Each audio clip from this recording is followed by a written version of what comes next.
Eric, we were talking a little bit about Lost in Translation. I didn't tell you this, but when I was visiting some of my pals and people that you and I are both friends with on the podcast side of things at AEW in Huntsville, I ran into a fellow who works, we'll say, in a backstage capacity, not someone who you and I know or speak to on a regular basis, but someone who went out of their way to come introduce themselves to me and say hello.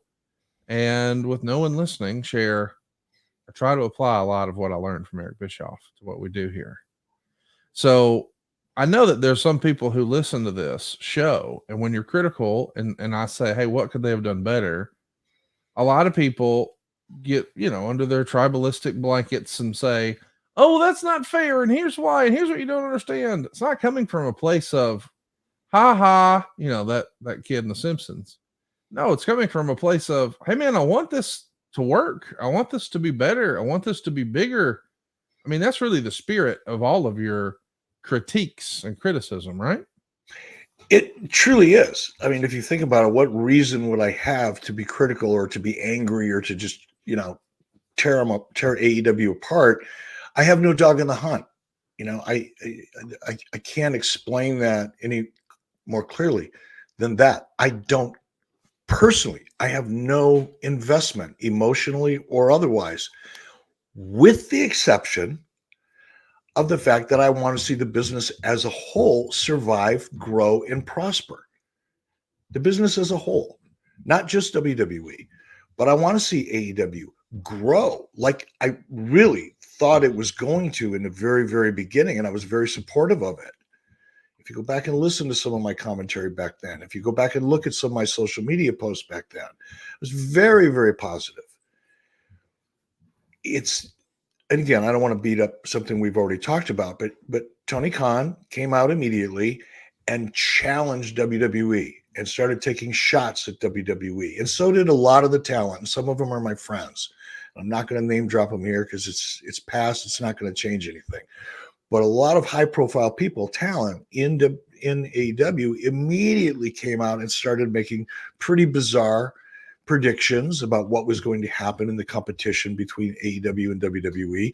Tony himself, up until really recently, I think he's toned it down quite a bit over the last few months. I think it's finally dawned on him that it's the backlash from doing so isn't worth it. But there's just been so much cosplay competition between the two. It was totally unnecessary, and we talked about it last week. Had Tony adopted the Paul Heyman approach and embraced his role as an underdog, and I know this is going to sound crazy, especially coming from me, but there were two different situations, meaning I was going literally head to head in a real world way. Right. And Tony's not and hasn't and won't. So that is a big difference that people tend to want to forget about, I guess.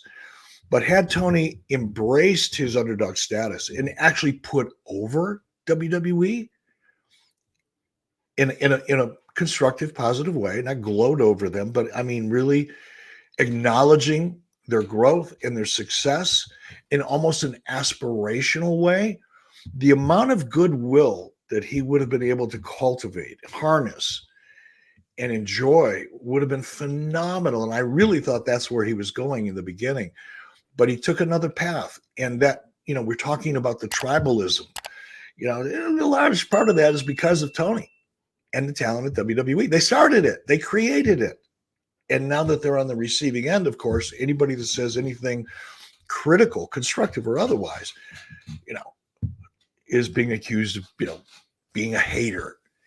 And that's certainly not the case with me. I want them to be successful. There's people there that I know pretty well and respect. There are people there that I don't know at all, but still respect. And I want them to be successful. I want the business that I spent 30 some odd years of my life in, I want it to prosper and continue to grow, even if I'm not in it. I have no desire to be in the wrestling business again, especially in today's environment.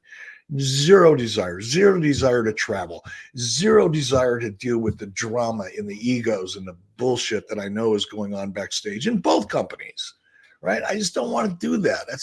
I've been there. I've done it. I've been to the mountaintop really twice as a talent and as an executive. So for me to go back into a business, there has to be something really, really exciting about that I haven't experienced before, and that's not there for me. And I'm really good with it. I'm so good with it, it's hard to articulate.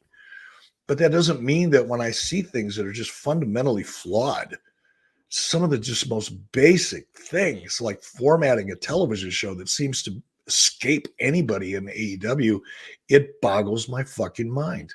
And I'm going to say something. Doesn't mean I hate anybody.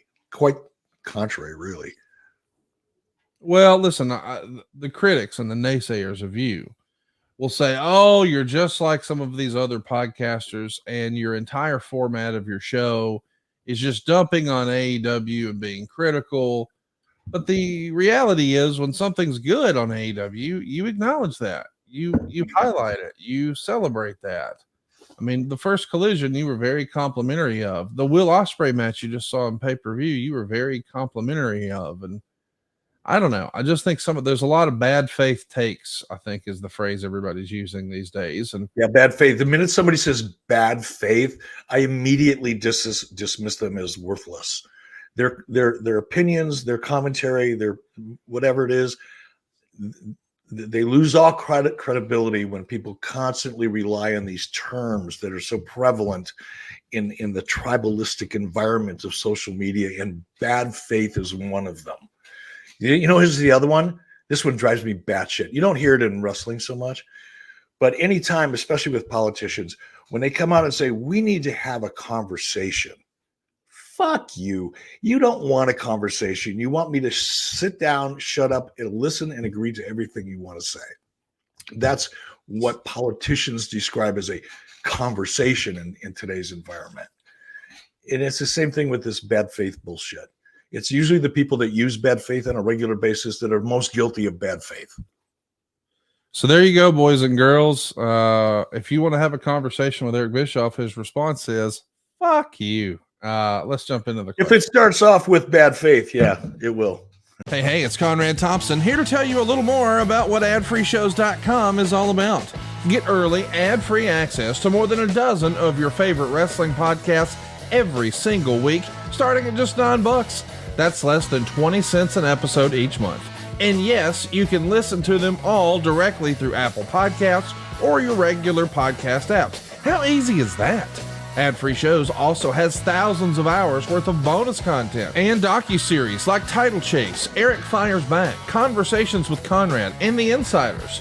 Plus new series like The Book with David Crockett, Monday Mailbags with Mike Chioda and Nick Patrick, and a whole lot more. And you want to talk about early? You can't get any earlier than listening to the shows live.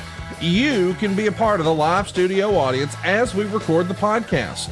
Plus, ride shotgun alongside your favorite childhood heroes for live watch-alongs, Q&As, and other interactive experiences every single month. Come on now, see for yourself what thousands of other wrestling fans from around the world have discovered, that adfreeshows.com is the best value in wrestling. Check it out today, and hey, when you do, the first week is completely free. adfreeshows.com.